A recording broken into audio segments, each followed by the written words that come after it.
Guys, mugire umunsi wa Mungu mwiza n'ibihe vyiza bivanye naho muherereye. Reka makuru yacu y'uyu munsi tuhere mu gihugu ca Espagne. Mu gihugu ca Espagne imenyesha makuru vyagiye biragaruka ku ntsinzi ya FC Barcelona n'intsinzi ya Real Madrid. Ikimenyesha makuru Mundo Deportivo kivuga kiti ebana biradukomeranye. Cyagaruze ku ntsinzi ya FC Barcelona y'imnatsindwa n'umugwi wa Cadiz ibitsindo bibiri muri kimwe. Barcelona kabizibona ko itorohewe mu vy'ukuri itsindwa ibitsindo bibiri muri kimwe itakazukiro rwayo rwa kane cyangwa izindukino rwayo rwa kane gisezo mu nkino 10 gusa kandi turacari muri Kigarama mu vy'ukuri ubona yo ko umugwi mu vy'ukuri ebwana ukaba rero cugira amanota 18 akagoma mu kibanza c'indwi mu gihe rero ushwa amanota 12 n'umuguri mu kibanza ca mbere ari Atletico Madrid warimo natsinda ibitsindo bibiri mu busa mu vy'ukuri wowo ubona yuko ari kibazo kuri FC Barcelona. Ikimenyesha makuru nyine nacagaze ku nzizi nyine FC ya Atletico Madrid yatsinze Valladolid biri mu busa ikaba yavuga ati Atletico Madrid bandanije kudatsindwa isezo ikabitiratsindwa urukino na rumwe ikaba yadutegeje urukino bazokina Real Madrid mu ndwiza turabe ko zotsindwa urukino rwayo rwa mbere. Ikimenyesha makuru AS cyagarutse ku nsinzi ya Real Madrid itsinde mugwi wa Sevilla gitsindo kimwe mu busa kivuga kiti ebana iyi niyo nzira ati canke ubu nibwo buryo buke bizogenda biraza kabisa. Igitsindo rero cyatsinzwe na Vinicius Junior n'abagiye baracanika kuri Bono munyezamu wa Sevilla akaba ari Madrid mu vy'ukuri na Zidane bivanye i Sevilla bavuga ati turarokotse kinara no kuzinzi nyine ya Atletico Madrid hamwe n'intsinzi ya FC Barcelona. Ikimenyesha makuru Sport cyagaze ku ntsinzi ya FC Barcelona kivuga kiti via pifia ati Barcelona itakarije karanza i Sevilla aho ikirushwa mu 12 n'umuguri mu kibanza ca mbere inyuma y'inkino 10 ikaba gutakaza inkino 4. Ati uyu mugwi mu vy'ukuri wongeye kwerekana yuko ukibura concentration ukibura uwundi mukinyi wo gusinyisha wa mukinyi abapushinga. Ati tuciye turusha amanota 3 yonyene umuguri muri relegation wa 18 ku buryo dutsinzwe nkino 2 cyangwa tukazitakaza twokwisanga mu mugwi ya nyuma. Ati kindi naco Zidane yivanye ku kibuga ca Sevilla ati Atletico Madrid banenya kutagugwaho. Ati Barcelona yabigeme nayo yakoze amateka itsinda ibitsindo 9 mu busa.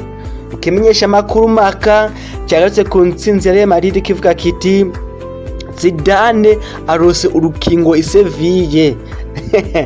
Zidane kabisa ubona ko yarokotse amakuru avuga yuko agitsindwa yoca yirukanwa akaba amaze kurokoka mu vy'ukuri batsinda igitsindo kimwe mu bose bace bagira amanota ashika ku 20 ni mu kibanza ca gatatu mu gihe Atletico Madrid yo ya mbere n'amanota 26 nyuma yo gutsinda umugwi wa Valladolid kabisa ibitsindo biri mu buso ubona ko Atletico Madrid zikipe zose yamaze kuzisiga. Mu gihugu c'Ubwongereza ikimenyesha makuru Daily Star cyagarutse ku ntsinzi ya Manchester United itsinda umugwi wa West Ham ibitsindo kabisa bitatu muri kimwe harimo igitsindo ca Mason Greenwood, Paul Pogba hamwe n'umusore Marcus Rashford kabisa kitubwira kiti Bruno Fernandes. Urabona ngaha Bruno Fernandes izi cyagiye kirandikisha amadolari kijya kimenyetso c'amadolari bisigura ko Manchester United kabisa igiye kumugwiriza umushahara imibumba 200 vy'amapaundi kundwi kugira imurinde Real Madrid na FC Barcelona zishobora kumwipfuza yefanye mu vy'ukuri na form arimwo uwo mukinyi ubona ko ari mu bakinyi ba hagati beza mu Bwongereza be na Kevin De Bruyne nta nkeka yuko aribo ba Premier beza muri Premier League kuruta abandi. Akaba kivuga kiti Fernandes agiye guhabwa iyindi kontra iyindi deal izotuma hembwa mu vy'ukuri ibumba 200 vy'amapaundi kundwi. Ikimenyesha makuru cyo nyine mu gihugu c'Ubwongereza Daily Telegraph cyagarutse ku nsinzi naco ya Manchester United itsinda umugwi wa West Ham itsinda 3 muri kimwe kivuga kiti ebwana abame baza comeback. Ati comeback Kings nyuma yo gutsindwa na Southampton 2 mu busa ikazi kabigombora ikanarenza ko ubona aho yatsinzwe na West Ham kimwe mu busa iminota 57 nkuko igera ari kimwe mu busa irazira kigombora inarenza ko kivuga kiti abana bame ba comebacks. Ikimenyesha ko Daily Express cyagarutse kuri Liverpool Liverpool yahaye amahirwe Chelsea cyangwa yasize amahirwe yashize Chelsea mu migwi habwa amahirwe yo gutwara igikombe cy'uyu mwaka. Akaba rero Klopp yavuze ati naho zizatangira bavuga ko Liverpool yanje na Manchester City zihabwa amahirwe, ati na Chelsea ndashira mu migwi habwa amahirwe. Makari kinyesha makuru kimubwira ati nyimbi habwa amahirwe, gerageza uyihagarike utwara igikombe. Kino no kurukino rero Mourinho azabukina na Arteta mu byukuri urukino ruri ndwanigishira mu byukuri rwa North London Derby, no kuri formereza Bruno Fernandes abandanya kwigenza neza. Ikimenyesha makuru nyine cyo ngambwe y'Ubwongereza Times cyageze ku ntsinzi ya Chelsea yatsinze umugore wa Leeds, kivuga ati Chelsea ije mu kibanza ca mbere mu kurindira inkino ziza kuba uyu munsi. Akaba ya Chelsea yatsinze ibitsindo bitatu muri kimwe, harimo igitsindo ca Olivier Giroud, igitsindo ca Katsuma hamwe n'igitsindo rero c'umunyamerika Christian Pulisic.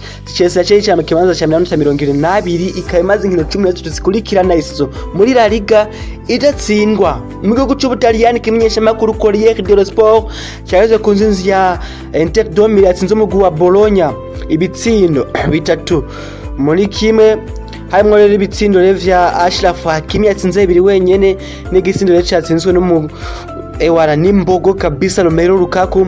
Hakimi akaba yatsinze ibitsindo bibiri mu rukino rumwe control yiwe ya mbere mu mateka.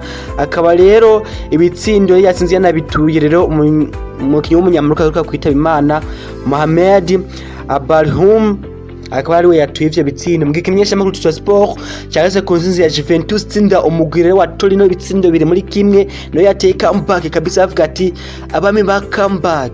Akaba ari Juventus yivanya mu byukuri muri derby y'Itore, ikaba rero bandanje kugaruka mu murongo inyuma y'igihe imaze imisi takaza kinagana no ku nzinzi ya Inter de Milan. Kinagaruka no kuri Mario Balotelli amaze kuronka umugwi nyuma y'igari free agent mu mukinyi kabisa, akaba amaze kuronka umugwi mu ciciro ca kabiri mu gihugu c'Ubwongereza, mu gihugu c'Ubutaliyano Plito mu kagwire kitwa Monza.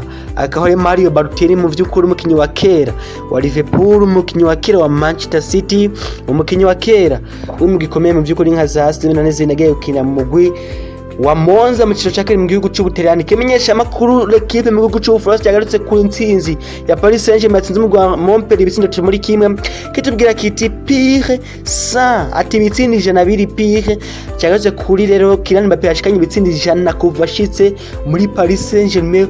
Ubaka ari we mukinyi wa kane amaze guhitsinda ibitsindo byinshi mu mateka nyuma ya Zlatan. Uyu wa mbere ni Cavani 200, Zlatan mengi 158, n'undi wa gatatu afise ibitego 100 na Mbappé afise 100. Umva Mbappé bwa igitego kimwe kugira umukinyi wa gatatu amaze guhitsinda ibitsindo byinshi mu mateka karagise imyaka 21 gusa.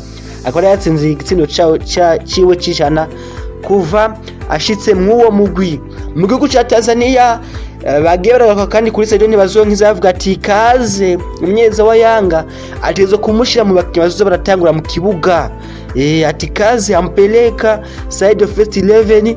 Ngikimenyesha makuru chonga mgo muri Tanzania cagarutse ku ntsinzi rero y'umugwi wa Simba wari umaze kwikalifya muri round ikurikira muri CAF Champions League nyuma yo gukunganya na Plateau ubusa mu Burundi. Mu rukino rwo kubanza yari yatsinze Plateau kimwe mu busa, akaba ari Simba kabisa cyaje yikalifya ikabizo cikuna no mugwi wa Platinums wo mu gihugu ca Zimbabwe. N'abanyabasimba kabisa yiyemera ivuga ati akakoko nuko kabatiza. N'abanyabatanzania biyemera sana bavuga ati ako muri Zimbabwe nuko kanwa tugatere bwana bimere nabi kabisa. Guys, tugere mu yandi makuru ya transfer yo bagiye zindutsa vugwa nuko rero Madrid ngirimo iravugisha cyane kabisa agasore kakanya Hongria ka Dominique Szoboszlai kimyaka 20 kinene mu gwa Salzburg kabisa nkuko kimenyesha makuru AS bikivuga ati umusore mo ragenda bamurabira hafi nako kandi Paris Saint-Germain ngirimo iragenda kabisa making a progress ukuntu yo ha contract shasha umusore wayo kabisa Kylian Mbappé kamurinda kuja mu mugwi wa Real Madrid. Yako bikanavuga ko karamutse agiye PSG nayo cisinyisha Leo Messi nkuko bivugwa mu game Manchester United kabisa panguha contract shasha umwaka umwe Jesse Lingard naho amazi misataboneka bye mu kibuga mu gihe Arsenal ngushaka kusinyishira mu myugariro wa Manchester City John Stones mgenti ya Domina nashaka guhindi kontra shasha umukinyi wayo kabisa umusatizi wayo kabisa imbogo Romelu Lukaku.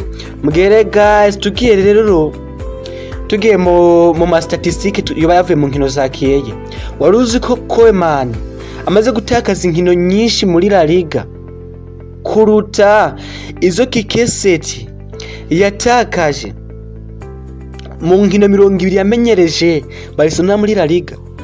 Ko yamaze gutsinda inkino zine muri La Liga iyi sezo, ngo Quique Setién yatakaje inkino zitsinze inkino zitatu zonyene mu nkino 20 yamenyereje FC Barcelona muri La Liga. Murabona ko ari kibazo mu vy'ukuri n'ibintu bitangaje kubona barirukanye Quique Setién bakazana Koeman, ucumenye ngo nta kintu bahinduye. Mu gihe Olivier Giroud tugiye kuzinda statistique amaze gutsinda ibitsindo 5 mu nkino zibiri, mu gihe Kurt Zouma ari we mukinyi wa mbere amaze gutsinda ibitsindo vyinshi muri Premier League iyi sezo wa Chelsea, akaba arabinganya na Timo Werner nawe amaze gutsinda 4 iyi sezo muri Premier League, na amaze gutsinda 4 nyine banganya na Kurt Zouma. Akaba ari Gazi akaba nyuma yo gutsindwa n'umugwi wa Cadiz bibiri muri kimwe, mu gihe Juventus yatsinze 2 muri kimwe umugwi wa Torino. Ku munsi wa kabiri Juventus FC Barcelona i Camp Nou muri Champions League, twongera kubona FC Barcelona, twongera kubona Leo Messi na Cristiano Ronaldo mu kibuga kimwe mu by'ukuri bahanganye. Abakunzi b'umupira w'amaguru bahora bipfuza abana bije kugera rero nyuma y'igihe vyanka Cristiano Ronaldo bakamutora covid bla bla n'ibindi bintu bibi nk'ivyo, kabije gukunda ku munsi wa kabiri tuzobabona mu kibuga bose hamwe. Kandi turangeze kandi twifuza amahirwe rero ubwo Message Ngozi na Musonga tubaza gukina inkino zabo za CAF Champions League na CAF Confederation Cup. Tubifuriza amahirwe mu by'ukuri yo gupasa mu zindi round, abashe guserukira Burundi mu makungu na Rose bendera y'Uburundi mu by'ukuri mu makungu. Guys, mugire ibihe vyiza, Imana baho mugishe, murakoze cyane.